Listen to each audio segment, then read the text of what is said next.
everyone, I'm Bhumika Prajapati and I welcome you all to this amazing platform. So आप सभी को पता है हमारी प्रीवियस ईयर क्वेश्चन की सीरीज चल रही है. इस सीरीज में हमारी मॉडर्न हिस्ट्री चल रही है और हमारा आज का टॉपिक है Gandhi ji and his early movements in India. ठीक है. सो इस टॉपिक से रिलेटेड जितने भी क्वेश्चंस हमारे एग्जाम में बन चुके हैं, चाहे वो CGL में बनाओ, CHSL में बनाओ, रेलवे में पूछा गया हो या डिफेंस में पूछा गया हो, उन सभी क्वेश्चंस को हमने इस एक लेक्चर में कंपाइल कर दिया है. ये आपकी प्रिपरेशन के लिए बहुत ज्यादा हेल्पफुल रहेगा. आपको समझ में आएगा कि किस टाइप के क्वेश्चंस एग्जाम में बन रहे हैं ना, आपको किस टॉपिक पे ज्यादा ध्यान देने की जरूरत है, किस टॉपिक पे नहीं है. ठीक है. तो वो एक अंडरस्टैंडिंग डेवलप होती है प्रीवियस ईयर क्वेश्चंस देखने के बाद. सो ये लेक्चर आपके लिए काफी ज्यादा हेल्पफुल होगा, तो मेक श्योर लेक्चर को एंड तक देखें, है ना. चलिए बिना टाइम वेस्ट करे हमारा लेक्चर स्टार्ट करते हैं. We will start with the first question and हमारा फर्स्ट क्वेश्चन है, in which year did Gandhi ji return to India from South Africa. तो वो साउथ अफ्रीका से भारत कौन से साल में वापस आए थे? तो वो आए थे 1915. एग्जैक्ट डेट बताऊं तो 9 जनवरी 1915 में ये भारत वापस आ गए थे. और ये क्यों इंपॉर्टेंट है? बिकॉज इस दिन को हम जो है प्रवासी भारतीय दिवस के तौर पे क्या करते हैं? ऑब्जर्व करते हैं या सेलिब्रेट करते हैं. क्लियर है? तो क्या याद रखना है? 9 जनवरी 1915 गांधी जी जो है वो साउथ अफ्रीका से भारत वापसी पर आए थे. ये गए कब थे साउथ अफ्रीका? तो ये 1893 में गए थे. क्यों गए थे? तो दादा अब्दुल्ला करके एक पर्सन थे, उनका केस लड़ने के लिए ये साउथ अफ्रीका गए थे 1893 में. और ये भारत कब आए हैं वापस? तो 9 जनवरी 1915. टोटल 21 इयर्स जो है इन्होंने साउथ अफ्रीका में बिताए हैं. ये गए तो सिर्फ 1 साल के लिए थे कि 1 साल जाएंगे, केस लड़कर वापस आ जाएंगे. बट ये जब वहां पर गए, इन्होंने वहां की कंडीशन देखी कि किस तरीके से इंडियंस के साथ डिस्क्रिमिनेशन हो रहा है, कितना ऑप्रेस किया जाता है उन लोगों को, कितना सप्रेस किया जाता है. तो वो सारी चीजें देखकर उन्होंने डिसाइड करा कि वो अपने लोगों की उस कंट्री में क्या करेंगे? मदद करेंगे, उन्हें इंसाफ दिलाएंगे. एंड इसलिए वो वहां पर 21 इयर्स तक जो है रुक गए थे, है ना. जब तक उन लोगों को इंसाफ नहीं मिला वो वापस नहीं आए थे. क्लियर है यहाँ तक? तो देख लीजिए, Gandhi ji return to India हमने देख लिया 9 जनवरी 1915. कितने साल बिताए उन्होंने साउथ अफ्रीका में? तो 21 इयर्स बिताए, ये भी याद रखना. और ये जो 9 जनवरी उसे हम अब प्रवासी भारतीय दिवस के तौर पे क्या करते हैं? ऑब्जर्व करते हैं. While in south Africa Gandhi ji ने एक फिलॉसफी भी डेवलप करी थी जिसे हम सत्याग्रह कहते हैं. That is holding on to truth. हम लोग सच के साथ खड़े रहेंगे और फाइट बैक करेंगे. That is what satyagraha is. और बाद में इसी सत्याग्रह को उन्होंने भारत में भी इम्प्लीमेंट करा था. क्लियर है? चलिए, इसका करेक्ट आंसर क्या हो जाएगा? Option C 1915. नेक्स्ट क्वेश्चन है, which of the following was not set up by Gandhi ji in south Africa. तो इसमें से कौन सी चीज थी जिसकी सेटअप जो है गांधी जी ने नहीं करा था साउथ अफ्रीका में? पहली चीज अगर मैं बात करूं तो उन्होंने एक न्यूज़पेपर स्टार्ट करा था इंडियन ओपिनियन नाम का. तो ये न्यूज़पेपर उन्होंने साउथ अफ्रीका में ही शुरू करा था. तो ये फर्स्ट वाला पॉइंट तो सही है. हमें देखना है कि क्या सेटअप नहीं किया था. नेटल इंडिया कांग्रेस, ये भी उन्होंने साउथ अफ्रीका में ही शुरू करा था. फिनिक्स आश्रम भी उन्होंने साउथ अफ्रीका में डरबन में शुरू करा था. 1904 में उन्होंने इसकी स्थापना करी थी, ये भी याद रखना. तो ये तीनों तो करेक्ट है, तीनों साउथ अफ्रीका में ही उन्होंने स्टार्ट करे थे. द इंडियन लीग उन्होंने स्टार्ट नहीं करा था. तो इसका करेक्ट आंसर क्या हो जाएगा? Option D, the Indian league. Right. तो ऑप्शन डी इसका करेक्ट आंसर हो. क्वेश्चन देख लेते हैं, वेयर इज फिनिक्स फार्म. अभी मैंने आप लोगों को बताया कहां पर है. तो ये डरबन साउथ अफ्रीका में है. कब इस्टेब्लिश किया गया था? 1904 में इस्टेब्लिश किया गया था. और किसने करा था? तो गांधी जी ने इसको क्या करा था? इस्टेब्लिश करा था. ये जो है it was founded by Mahatma Gandhi 1904 में. ठीक है. और नॉर्थ वेस्टर्न एज जो थी डरबन साउथ अफ्रीका की, वहां पर था. ये इस्टेब्लिश इन्होंने इसलिए करा था बिकॉज ये जिन चीजों को वैल्यू करते थे, जिन चीजों को प्रीच करते थे, जैसे कि सत्याग्रह हो गया, सर्वोदय हो गया, अहिंसा हो गया, इनकी जो भी वैल्यूज थी ना, ये इनको एक्सपेरिमेंट करना चाहते थे कि क्या मैं अपनी वैल्यूज को यूज करके लोगों को उनका इंसाफ दिला सकता हूँ या नहीं, है ना. तो उन वैल्यूज को यूज करने के लिए उन्होंने इसको इस्टेब्लिश करा था, जो कि फिनिक्स फार्म कहा जाता है. डरबन साउथ अफ्रीका में इस्टेब्लिश करा था so that he can experiment with satyagraha, Sarvodaya और अहिंसा. ऑल्सो रिमेंबर, ये यहीं पर था, फिनिक्स फार्म में ही गांधी जी ने अपने 3 प्रिंसिपल्स यूज करे थे ताकि he can champion the cause of mine, sugar cane workers, महिलाओं को लिबरेशन दिलाना, अल्कोहल के अगेंस्ट फाइट बैक करना. तो इन चीजों में उनको विजय मिली थी इन्हीं 3 प्रिंसिपल्स को यूज करके. ये बात भी आप लोग याद रखना.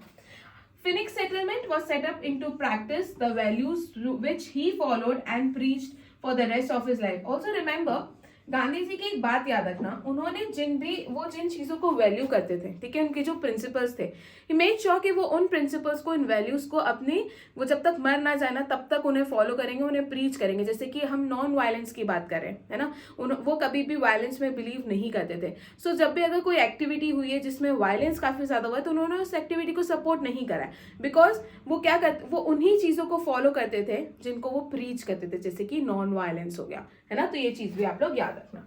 It was in Phoenix farm on 5 March 1913, जहां पे गांधी जी ने एक स्टेटमेंट लिखा था, refuse to believe that you are weak and you will be strong.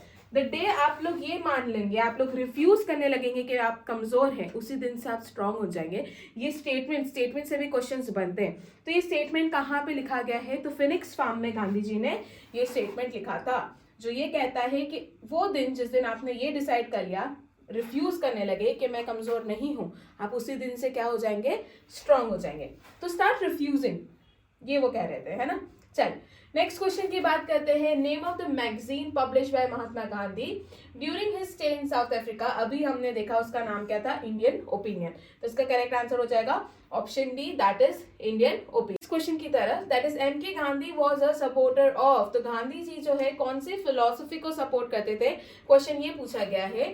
तो गांधी जी जो है वो फिलोसफिकल एनार्किज्म में जो है बिलीव करते थे। Now the question is what is philosophical anarchism. अगर मैं इस फिलोसफी की बात करूं तो ये कंसेप्ट के आसपास रिवॉल्व करती। कंसेप्ट ये है कि ये लोग गवर्नमेंट में बिलीव नहीं करते हैं। इन लोगों का मानना है कि किसी भी स्टेट या किसी भी टेरिटरी को बिना किसी रूलर या बिना किसी गवर्नमेंट के भी रूल किया जा सकता है, वहां का एडमिनिस्ट्रेशन किया जा सकता है। ये है हमारा फिलोसफिकल एनार्किज्म। अगर मैं एनार्किज्म की बात करूँ ना, तो एनार्किज्म एक ग्रीक वर्ड है जिसका लिटरल मतलब ही होता है विदाउट रूलर्स या विदाउट रूल या विदाउट गवर्नमेंट। ये इसका लिटरल मतलब है, ठीक है।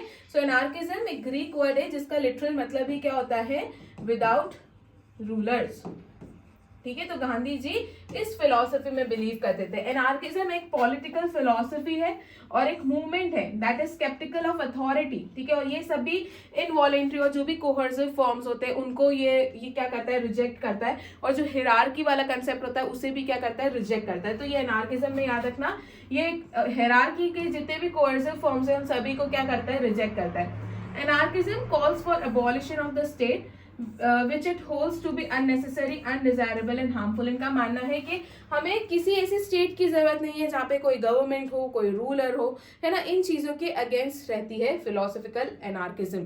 क्लियर है। तो याद रखना कौन बिलीव करते थे इस थियोरी में, कौन सपोर्ट कर रहे थे इस थियोरी का, तो इट वॉज गांधी जी।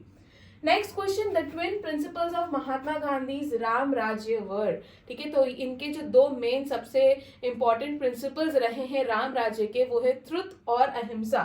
ठीक है, ट्रुथ एंड नॉन वायलेंस है। तो इसका करेक्ट आंसर हो जाएगा option B, that is truth and non violence. Next question, who led the Ahmedabad mill strike of 1918 along with Gandhi ji. तो गांधी जी के साथ जो अहमदाबाद मिल स्ट्राइक हो रही थी 1918 में, इसमें कौन उनकी मदद कर रहा था, तो इसमें उनकी साथ दे रही थी अनुसुईया साराभाई। इनफैक्ट ये मैटर लेकर गांधी जी के पास अनुसुईया साराभाई गई थी।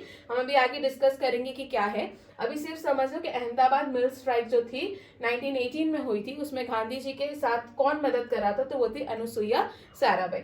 बेसिकली यहाँ पर जो वर्कर्स थे वो वेज हाइक चाहते थे 50% से। ठीक है, बिकॉज ये वो टाइम पीरियड था जहाँ पे हमारा वर्ल्ड वॉर 1 चल रहा था, और वर्ल्ड वॉर 1 के कारण इन्फ्लेशन और चीजों के जो प्राइसेस थी वो काफी ज्यादा बढ़ चुकी थी। इसलिए ये जो वर्कर्स थे अहमदाबाद मिल में जो लोग काम कर रहे थे, वो वर्कर्स चाहते थे कि उनकी सैलरी, उनका जो वेज हाइक है वो 50% तक हो जाए। ठीक है, सो ये था अहमदाबाद मिल स्ट्राइक। अभी हम आगे डिस्कस करेंगे। तो इसमें गांधी जी की मदद कौन कर रही थी, अनुसुईया साराभाई। बेसिकली अनुसुईया साराभाई जो थी ये सिस्टर थी अंबाला साराभाई की, है ना। ये क्या थे, he was one of the owners of Ahmedabad mill, है ना। तो ये एक ओनर की सिस्टर थी, बट ये किसकी मदद कर रही थी, वहां पर जो लेबर्स काम कर रहे हैं उनकी मदद कर रही थी। और उसके बाद ये मैटर अनुसुईया साराभाई किसके पास लेके गई थी, गांधी जी के पास, और गांधी जी ने डिसाइड करा कि वो इन लेबर्स की मदद करेंगे। क्लियर है। So Gandhiji, he supported textile mill workers demanding better wages. So Anusuiya Sarabhai जो कि पायनियर थी इस लेबर मूवमेंट की, she closely worked with Gandhi ji. ठीक है, फैक्ट याद रखना, गांधी जी यहाँ पर हंगर स्ट्राइक पे गए थे पहली बार. तो ये भी क्वेश्चन पूछा जाता है कि वो कौन सा मूवमेंट था जिसमें गांधी जी ने पहली बार हंगर स्ट्राइक करा था. सो वो कौन सा मूवमेंट था? वो था अहमदाबाद मिल स्ट्राइक. चलिए नेक्स्ट क्वेश्चन देख लेते हैं. Which of the following statement is not true as per Gandhian principle. So पहला स्टेटमेंट है the aim of satyagrahi is to defeat the enemy. बिल्कुल गलत. यहीं पे समझ में आ जाता है कि गलत है.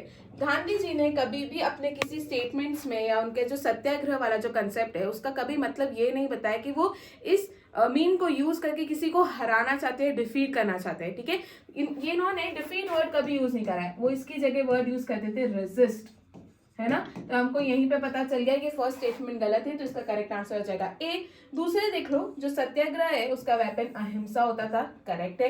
Satyagrahi should be firm in his belief, बिल्कुल करेक्ट है. सत्याग्रही का कोई इल फीलिंग नहीं होनी चाहिए उनके एनिमीज के अगेंस्ट, ये बात भी करेक्ट है. तो ये तीनों स्टेटमेंट करेक्ट है. फर्स्ट वाला स्टेटमेंट हमारा गलत हो जाएगा बिकॉज उन्होंने कभी भी डिफीट वर्ड यूज नहीं करा, उन्होंने हमेशा रेजिस्ट वर्ड यूज करा है. ओके, चलिए. How many years did Gandhi ji live in south Africa. तो गांधी जी कितने समय साउथ अफ्रीका में गुजारे थे उन्होंने? तो 21 ईयर्स. ये मैं आप लोगों को स्टार्टिंग में ही बता दी थी. क्लियर है. नेक्स्ट क्वेश्चन देख लेते हैं. In which of the following railway station of south Africa Mahatma Gandhi was thrown out the train. तो इट वॉज पीटरमैरिट्सबर्ग, है ना.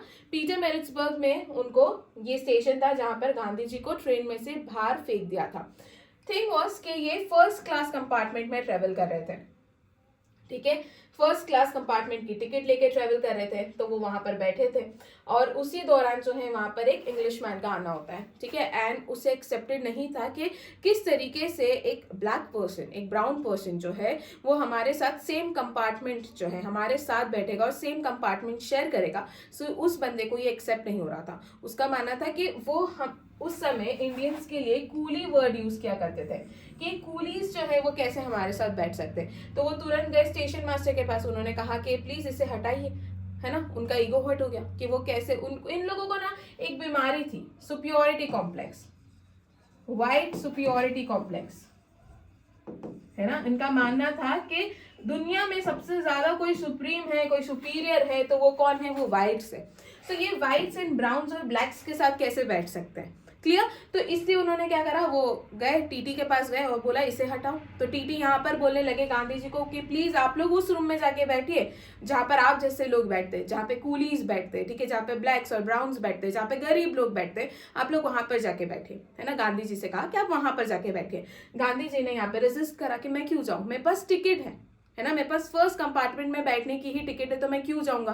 ठीक है, तो यहाँ पर उन्होंने रेजिस्ट करा और जैसे ही उन्होंने रेजिस्ट करना शुरू करा तो उनका सामान उठाया और उनको उठा के पीटरमैरिट्सबर्ग वाला जो स्टेशन था वहां पर बाहर निकाल दिया गया था. ठीक है, और यहीं पर गांधी जी की फीलिंग काफी ज्यादा हर्ट हो गई और उन्हें लगा कि मेरे साथ ये हो रहा है जबकि मैं तो टिकट लेके ट्रेवल कर रहा हूँ, मेरे पास फर्स्ट कंपार्टमेंट की टिकट थी, फिर भी मेरे साथ ये हो रहा है. तो वो लोग जो यहाँ पर गरीब होंगे, ठीक है, उनके साथ किस तरीके का व्यवहार होता होगा, यहाँ पर इंडियंस को किस तरीके से सप्रेस किया जाता होगा. सो यहीं पर उन्होंने डिसाइड कर लिया था कि वो यहाँ पर जो यहाँ पर भारतीय लोग रह रहे हैं उनकी क्या करेंगे, मदद करेंगे. ठीक है, सो आप एक बार आप चाहो तो इसे पॉज करके पढ़ सकते हैं, है ना. मैंने आप लोगों को क्विकली स्टोरी बता दी है कि क्या थी.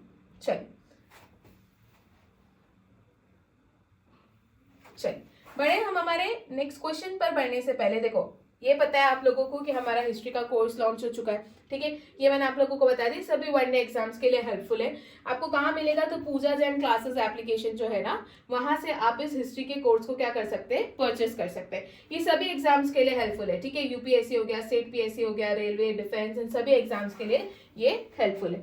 अब आप लोग देख लीजिए, यहाँ पर आपके लिए 50% ऑफ रहेगा इस कोर्स पर. ठीक है, सो आप इस कोर्स को परचेस करिए, हाफ प्राइस में आप इस कोर्स को परचेस कर सकते हैं. पूरी एंशिएंट, मेडाइवल और मॉडर्न हिस्ट्री आपको मिल जाएगी. ठीक है, सो ये हमारा मेरी क्रिसमस वाला जो है सेल चल रहा है, 50% ऑफ है यहाँ पर हिस्ट्री कोर्स के ऊपर. तो आप इस ऑफर को कहाँ से अवेल कर सकते हैं? पहली चीज आपको क्या करनी है, पूजा जैन क्लासेस ऐप डाउनलोड करनी है प्ले स्टोर से, वहां पर इस हिस्ट्री के कोर्स को देखना है. और मैं अभी भी कह रही हूँ 50% ऑफ देख के खरीद मत लेना, पहले डेमो लेक्चर देखो, फिर समझो कि आपको एक्चुअली खरीदना चाहिए नहीं, अंडरस्टैंडिंग बनाओ कि हाँ वर्थ इट है, मैम अच्छा पढ़ा रही है तो जाके खरीदा, है ना। चलिए, सो ये चीज़ है, 50% ऑफ आपको यहाँ पर देखने को मिल रहा है। सो मेक श्योर एक बार पूजा जैन क्लासेस ऐप पे जाके जरूर देखिएगा। अब देख लो यहाँ पर दूसरी चीज़ क्या है, तो टेस्ट सीरीज लॉन्च कर दी हमने सिर्फ 99 रुपीज़ की, जिसमें आपको geography, economics, polity, biology, static, GK सारी चीज़ें मिल जाएगी। तो आप ये टेस्ट सीरीज भी खरीद सकते हैं पूजा जैन क्लासेस ऐप, जो कि प्ले स्टोर पे आपको मिलेगा, वहां पर जाके ये टेस्ट सीरीज भी आप लोग परचेस कर सकते हैं, है ना। इसके अलावा हमारी नवंबर की जो है करंट अफेयर्स की मैगजीन वो भी आ चुकी है और आप इसे भी परचेस कर सकते हैं, ठीक है। इसमें सभी इंपॉर्टेंट न्यूज आपको देखने को मिल जाएगी, इंडेक्स, रैंकिंग्स, मिलिट्री एक्सरसाइज, सारी चीजें, ठीक है। सारी न्यूज जो कि नवंबर की थी 2024 की, वो पूरी इस एक लेक्चर में क्या कर दी हमने, इस एक पीडीएफ में क्या कर दिए, कंपाइल कर दिए। क्लियर है। चलिए नेक्स्ट क्वेश्चन देख लेते हैं। Which one of the following sessions of Indian National Congress was for the first time attended by Gandhi ji. तो पहला कौन सा सेशन था इंडियन नेशनल कांग्रेस का जिसे गांधी जी ने अटेंड करा था, तो वो था कैलकाटा का सेशन 1901। अब आप लोग सोच रहे होंगे मैम आपने तो कहा था कि गांधी जी 1915 में भारत आए थे, तो अगर वो 1915 में आए थे तो उन्होंने 1901 का सेशन कैसे अटेंड करा, तो भैया वो 1893 में गए थे साउथ अफ्रीका, और उस दौरान क्या एक बार भी भारत नहीं आए होंगे ना अपनी फैमिली से मिलने के लिए, डेफिनेटली आए होंगे, बट ये वो टाइम पीरियड था 1901 का जहां पर वो एक्चुअली साउथ अफ्रीका से भारत आ चुके थे। उनको लगा था कि अब जो है साउथ अफ्रीका में लोग समझ चुके हैं कि कैसे फाइट बैक करना है, तो अब वो अपने मैटर्स खुद सॉर्ट आउट कर लेंगे। उनके हिसाब से वो उन लोगों को इनफ जस्टिस और सिखा चुके थे कि कौन से मेजर्स यूज करके क्या चीजें करनी, कैसे फाइट बैक करना है, तो इसलिए वो क्या आ गए थे 1901 में भारत आ गए। तो यहाँ पर आने के बाद उन्होंने इंडियन नेशनल कांग्रेस का सेशन भी, कैलकाटा का सेशन भी अटेंड करा था। यहाँ पर भी इन्होंने वो इंडियंस जो कि साउथ अफ्रीका में, उन लोगों के लिए बहुत कुछ करने की कोशिश करी थी, आगे आप टाइमलाइन में देख सकते हैं। सो ये याद रखना 1901 का कैलकाटा का सेशन था। बट यहाँ पर क्या हुआ, जब वो यहाँ पर आके प्रैक्टिस करने की उन्होंने सोची, उन्होंने डिसाइड करते कि पहले वो राजकोट में प्रैक्टिस करेंगे, फिर 1902 में उन्होंने मुंबई में प्रैक्टिस करने की सोची। मीनवाइल उनको वहां से एक लेटर आता है कि यहाँ पर बातें अभी भी सेटल डाउन नहीं हुई है, हमें आपकी जरूरत है। तो यहाँ पर वो 1902 में वापस से कहाँ चले जाते हैं, साउथ अफ्रीका चले जाते हैं। तो ये याद रखना, ये बहुत इंपॉर्टेंट है कि उन्होंने पहला कौन सा इंडियन नेशनल कांग्रेस का सेशन अटेंड करा था, तो वो था कैलकाटा सेशन 1901 का। अब यहाँ पर आप लोग ये टाइमलाइन देख सकते हैं, बहुत इंपॉर्टेंट है, इंटरेस्टिंग एक्चुअली। आपको पता चलेगा कि वो कैसे भारत आए थे, उन्होंने क्या क्या करा था। जैसे कि मैंने आपको बताया कि जब वो राजकोट आए तो उन्होंने राजकोट में प्रैक्टिस करने की सोची थी, तो आप इसे भी एक बार पॉज करके पढ़ सकते हैं। हम लोग क्वेश्चन की तरफ जंप करेंगे। क्लियर है। चलो बढ़ते हैं हमारे क्वेश्चन की तरफ। तो हमारा नेक्स्ट क्वेश्चन है क्वेश्चन नंबर 12। यहाँ पे पूछा गया है who among the following was the political Guru of Gandhi ji. तो गांधी जी के पॉलिटिकल गुरु कौन थे, गोपाल कृष्ण गोखले इनके पॉलिटिकल गुरु थे। तो ऑप्शन डी इसका क्या हो जाएगा, करेक्ट आंसर। नेक्स्ट क्वेश्चन है who among the following had told destruction is the best method of dealing with foreign clothes. ठीक है, डिस्ट्रक्शन जो है वो बेस्ट वे है of dealing with foreign clothes. ये स्टेटमेंट किसका है, तो ये महात्मा गांधी का है। याद रखना, इनकी स्टेटमेंट से भी एग्जाम में क्वेश्चन बनते हैं, सो याद रखना ये महात्मा गांधी का स्टेटमेंट है। नेक्स्ट क्वेश्चन देख लेते हैं, what is the correct chronological sequence of the following events in political life of Mahatma Gandhi. देखो याद रखना कि गांधी जी ना 1915 में भारत आ चुके थे, ठीक है। बट जब वो भारत आए तो उन्होंने डिसाइड करा कि बिल्कुल आते से ही वो इंडिया के मैटर्स में इन्वॉल्व नहीं हो जाएंगे। पहले उनको समझना पड़ेगा कि भारत में क्या चीजें चल रही है, क्या प्रॉब्लम्स है, क्या इश्यूज है, ठीक है। और वो रूट लेवल पे देखने में बिलीव करते थे कि लीडर्स जो बोल रहे वो सुन के उन्होंने डिसीजन लेने का डिसाइड नहीं करा। उन्होंने डिसाइड करा कि वो पहले पूरे भारत की यात्रा करेंगे, वो देखेंगे कि रूट कॉज क्या है, ठीक है, लोगों को क्या प्रॉब्लम आ रही है, रूट से क्या प्रॉब्लम्स चल रही है, पीजेंट्स को क्या प्रॉब्लम्स आ रही है, वर्कर्स को क्या प्रॉब्लम्स आ रही है। तो उन्होंने पहले डिसाइड करा 1915 में जब वो आए तो उन्होंने डिसाइड करा कि मैं अभी इंडिया के पॉलिटिकल मैटर्स में इंटरफेयर नहीं करना चाहता हूँ। उन्होंने पहले पूरी भारत की यात्रा करी, समझा, रूट कॉजेस को समझा, एंड फिर जो है बाद में उन्होंने स्लोली इंडिया के मैटर्स में इंटरफेयर करना शुरू करा, ठीक है। जिसमें सबसे पहले आपको याद रखना है cake was the first matter, है ना। केक मतलब वो वाला केक नहीं, ये ट्रिक है। पहला जो मैटर जिसमें उन्होंने इन्वॉल्व करा था वो 1917 में था। वो क्या था, चंपारण सत्याग्रह, ठीक है। ए जो है वो है अहमदाबाद मिल स्ट्राइक, ठीक है, और के जो है वो है खेड़ा सत्याग्रह। तो ये क्रोनोलॉजी है, पहले चंपारण सत्याग्रह, फिर अहमदाबाद मिल स्ट्राइक और फिर खेड़ा सत्याग्रह। तो चंपारण सत्याग्रह, अहमदाबाद मिल स्ट्राइक और खेड़ा सत्याग्रह, 1 2 3 सही है। एंड डेफिनेटली 1920 में नॉन कॉपरेशन मूवमेंट हुआ था, चंपारण 1917 में हुआ था, अहमदाबाद 1918 में हुआ था। तो यहाँ पर हमको समझ में आ रहा है कि 1 2 3 4 ये क्या है, करेक्ट क्रोनोलॉजी है। तो इसका करेक्ट आंसर हो जाएगा ऑप्शन बी। क्लियर है, चलिए समझ में आ गया, केक से याद रखेंगे। अब यहाँ पे क्विकली हम लोग देख लेते हैं कि Champaran, Ahmedabad mill strike and Kheda satyagraha था क्या। ठीक है, हम बहुत डिटेल में नहीं जाएंगे, हम सारी इंपॉर्टेंट बातों को देख लेंगे। अगर मैं इसकी बात करूं, चंपारण सत्याग्रह 1917 में हुआ था। पहला क्वेश्चन ये पूछा जाएगा किस साल में हुआ था। दूसरा क्वेश्चन ये कि पहली बार civil disobedience movement Gandhi ji ने कहां पे करा था, पहली बार सत्याग्रह का यूज गांधी जी ने कहां पे करा था, तो वो चंपारण सत्याग्रह था। दूसरा क्वेश्चन ये हो गया। तीसरा क्वेश्चन है कि गांधी जी को इनवाइट किसने करा था कि चंपारण में इश्यूज चल रहे तो उसको आके टैकल कीजिए, आपकी हेल्प की जरूरत है, तो वो थे राजकुमार शुक्ला। ठीक है, राजकुमार शुक्ला जो है उन्होंने गांधी जी को इनवाइट करा था कि प्लीज हम लोगों को बहुत फोर्सफुली जो है इंडिगो प्लांटेशन के लिए बहुत फोर्स किया जा रहा है ग्रो करने के लिए। जबकि मीनवाइल यहाँ पे क्या हुआ था पता है, जर्मनी ऑलरेडी आर्टिफिशियल इंडिगो के साथ आ चुकी थी, आर्टिफिशियल डाई के साथ आ चुकी थी। और यहाँ पर इन फार्मर्स के साथ क्या करवाया जा रहा था, इनसे फोर्सफुली नेचुरल इंडिगो जो है क्या करवाया जा रहा था, ग्रो करवाया जा रहा था, बिकॉज उनको नेचुरल डाई की जरूरत है।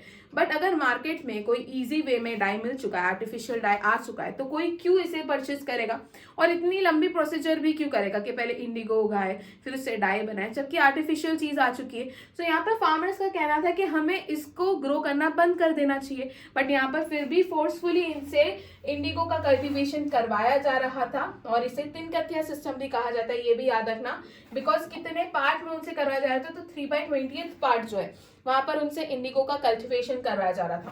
क्लियर है।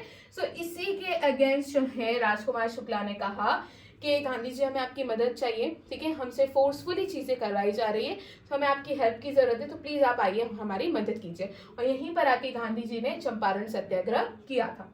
ठीक है, ये तिनकथिया सिस्टम था क्या, तो जो यूरोपियन प्लांटर्स थे वो इंडियन फार्मर्स को फोर्स कर रहे थे कि उन्हें उनके लैंड का जो 3/20th पार्ट है वहां पर क्या करना पड़ेगा, इंडिगो का कल्टीवेशन करना पड़ेगा।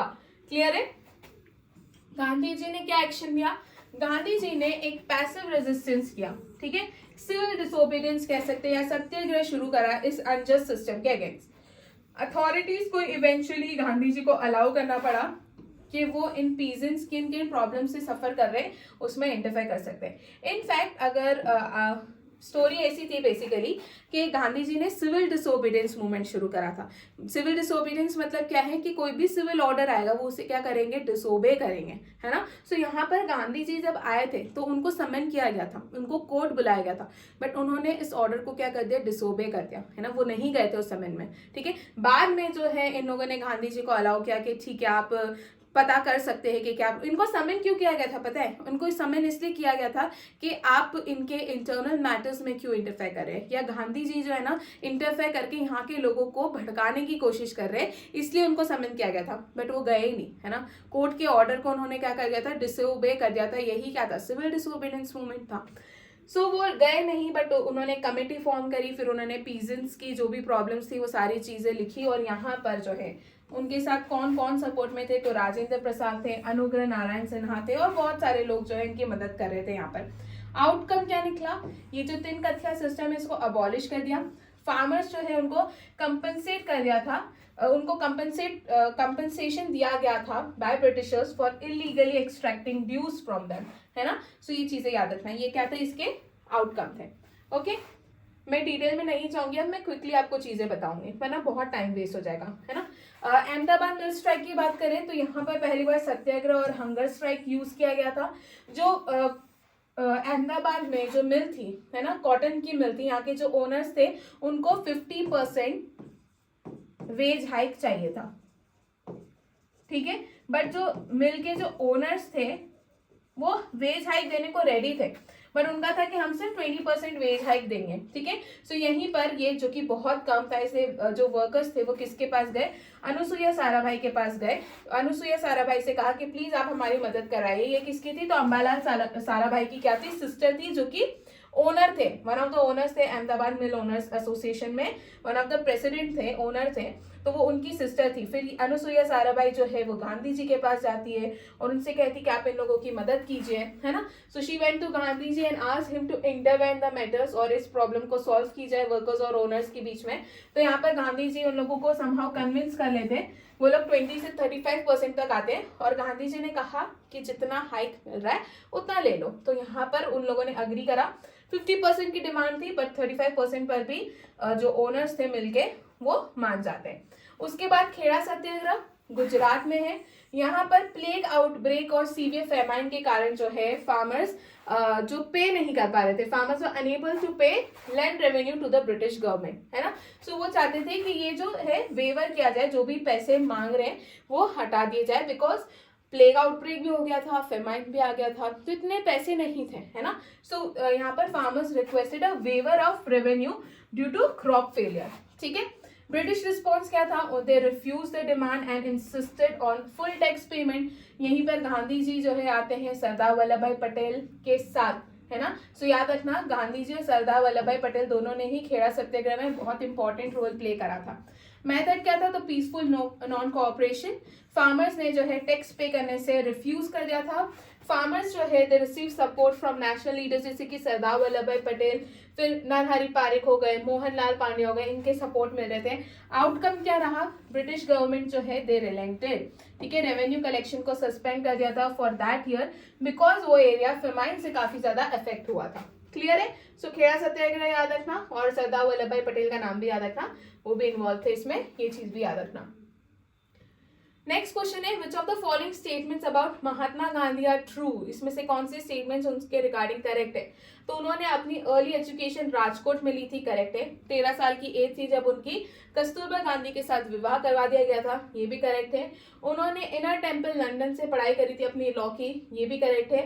He was most influenced by Ruskin's book that is unto the last, ये भी करेक्ट है। तो चारों स्टेटमेंट इनके बारे में करेक्ट है। आंसर भी हो जाएगा 1, 2, 3 and 4। Next question, who was the first person to call Mahatma Gandhi the father of nation, ठीक है। गांधी जी को फादर ऑफ नेशन किसने कहा था, तो वो है सुभाष चंद्र बोस। तो ऑप्शन डी इसका करेक्ट आंसर हो जाएगा, सुभाष चंद्र बोस ने उनको फादर ऑफ इंडियन नेशन कहा था।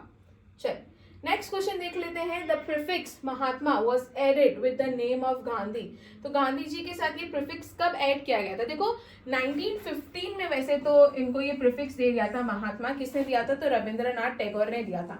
बट क्या हुआ ना, ये ऑफिशियली किसी रिवॉल्ट के साथ नहीं जुड़ा हुआ है, बट थिंग इज के लेटर जब गांधी जी की लीडरशिप में चंपारण सत्याग्रह में उन लोगों को विक्ट्री मिली, सो ऐसे मूवमेंट्स में जब है जैसे कि चंपारण सत्याग्रह हो गया, खेड़ा सत्याग्रह हो गया, तो इट सॉलिडिफाइड हिज पोजीशन, और यहाँ पर जो है लोग जो है उनको महात्मा के नाम से क्या करने लगे, जानने लगे।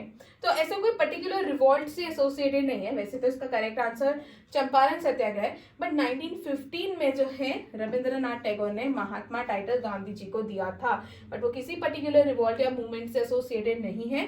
लेटर जब गांधी जी की लीडरशिप में इन मूवमेंट जैसे कि चंपारण सत्याग्रह, खेड़ा सत्याग्रह ने गांधी जी की पोजीशन को सॉलिडिफाई कर दी as Mahatma in the Indian freedom struggle. Okay, चल नेक्स्ट क्वेश्चन देख लेते हैं। Who address Gandhi ji as one man boundary force, तो गांधी जी को वन मैन बाउंड्री फोर्स किसने कहा था, तो लॉर्ड माउंटबेटन ने उनको वन मैन बाउंड्री फोर्स कहा था, है ना। चल next question, who among the following used to say wrong means never take us to right ends, ये किसकी बात है, तो ये गांधी जी का ही स्टेटमेंट है। तो याद रखना ये महात्मा गांधी का स्टेटमेंट है कि जो गलत रास्ते होते हैं वो आपको कभी सही रास्तों तक नहीं पहुंचाएंगे, है ना। रॉन्ग मीन्स गलत तरीके आपको कभी सही रास्ते तक नहीं पहुंचाएंगे, ये किसका स्टेटमेंट था, गांधी जी का। चलिए What was the book written by Gandhi ji during his time in South Africa? तो जब गांधी जी साउथ अफ्रीका से भारत की तरफ ट्रेवल कर रहे थे, जब वो ट्रेन में आ रहे थे, तब उन्होंने हिंद स्वराज बुक लिखी थी. इंपॉर्टेंट है. तो हिंद स्वराज बुक के ऑथर कौन है? गांधी जी, है ना. चलिए next question. What was the cause of the Natal Indian Congress founded by Gandhi ji in 1894? So Natal India Congress, जिसको 1894 में गांधी जी ने एस्टैब्लिश करा था, इसको एस्टैब्लिश करने का मकसद क्या था, कॉज क्या था?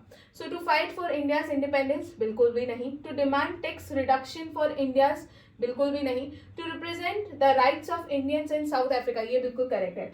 वो साउथ अफ्रीका में इंडियंस के क्या हक है ना, उसे रिप्रेजेंट करना चाहते थे. सो गांधी जी ने नेटल इंडिया कांग्रेस एस्टैब्लिश करी थी ताकि वो साउथ अफ्रीका में जितने भी इंडियंस हैं उनको यूनाइट कर सके, और जो रेशियल डिस्क्रिमिनेशन और ऑप्रेसिव लॉज उनके अगेंस्ट साउथ अफ्रीका में चल रहे हैं, ये लोग मिलकर उसके अगेंस्ट क्या करें, फाइट बैक करें. ओके, चलिए नेक्स्ट क्वेश्चन है. Consider the following statement. Doctor Rajendra Prasad he persuaded Mahatma Gandhi to come to Champaran. ठीक है, गांधी जी को चंपारण आने के लिए परसुएड डॉक्टर राजेंद्र प्रसाद ने करा था? नहीं. किसने करा था? राजकुमार शुक्ला ने करा था. सो ये फर्स्ट स्टेटमेंट हमारा गलत हो जाता है. ठीक है. फिर Acharya J B Kripalani was one of the Mahatma Gandhi colleague in Champaran investigation. ये करेक्ट, ये सही है.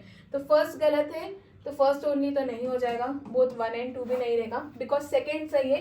सो नाइदर 1 and 2 भी नहीं रहेगा. तो करेक्ट आंसर क्या हो जाएगा हमारा? Option B, that is second only, है ना. चल नेक्स्ट क्वेश्चन की तरफ बढ़ते हैं. Which one of the following places that Mahatma Gandhi first start his satyagraha in India? तो इनमें से कौन सी प्लेसेस है जहां पर गांधी जी ने पहली बार सत्याग्रह जो है शुरू करा था? तो गांधी जी ने अपना पहला सत्याग्रह जो है वो चंपारण में शुरू करा था, है ना. इसलिए इसको चंपारण सत्याग्रह के नाम से भी जाना जाता है. हंगर स्ट्राइक पहली बार कहाँ यूज हुआ था? सो अहमदाबाद में हुआ था, है ना. ये चीज भी आप लोग याद रखिएगा. चलिए, सिविल डिसोबीडियंस मूवमेंट चंपारण हो गया. नेक्स्ट क्वेश्चन है. On the death of Mahatma Gandhi who said the light has gone out of our lives? ये स्टेटमेंट किसका था? किसने कहा था कि the light has gone out of our lives? ये जवाहरलाल नेहरू का स्टेटमेंट था. तो इसका करेक्ट आंसर हो जाएगा ऑप्शन डी, है ना. ऑप्शन डी इसका क्या हो जाएगा? Correct answer. नेक्स्ट क्वेश्चन है. Where did Gandhi ji organise his first successful satyagraha in south Africa? तो साउथ अफ्रीका में उन्होंने अपना पहला सक्सेसफुल सत्याग्रह कहां पर करा था? तो वो है ट्रांसवाल. ठीक है, कहां पर करा था? ट्रांसवाल में. यहीं पर एक एक्ट आया था जिसके अगेंस्ट उन्होंने सत्याग्रह शुरू करा था. ये एक बहुत ही ज्यादा डिस्क्रिमिनेटरी एक्ट था. वो था द एशियाटिक रजिस्ट्रेशन एक्ट, जिसे कॉमनली ब्लैक एक्ट के नाम से भी जाना जाता है. इसमें बेसिकली इंडियंस को जो है अपनी आइडेंटिटी डॉक्यूमेंट्स हर समय जो है कैरी करनी थी, राइट. तो ये एक्ट आया था जिसे ब्लैक एक्ट कहा था. इसी के अगेंस्ट गांधी जी ने सत्याग्रह शुरू करा था ट्रांसवाल में. क्लियर है. और यहाँ पर उनको विजय भी प्राप्त हुई थी, है ना. चलिए अब आ जाते हैं हमारे क्वेश्चन ऑफ द डे की तरफ. क्वेश्चन ऑफ द डे है. What was the main issue addressed by Gandhi ji during the Champaran satyagraha? Main issue क्या था? Was it high taxation? क्या उनको इंडिगो कल्टिवेशन के लिए फोर्स किया जा रहा था? क्या फार्मर्स की डेथ्स थी, या फिर सॉल्ट टैक्स? इसमें से क्या करेक्ट आंसर है? आप लोगों को मुझे कहाँ बताना है? कमेंट सेक्शन में. ठीक है, इसी के साथ हमारा आज का लेक्चर खत्म होता है. And thank you so much. I hope so आप लोगों को सारी चीजें समझ में आएगी, कोई डाउट नहीं होगा. अगर आप लोगों को कोई डाउट है तो आप लोग कहाँ पूछ सकते हैं मुझसे? कमेंट सेक्शन में अपने डाउट्स पूछ सकते हैं, है ना. चलिए, थैंक यू सो मच.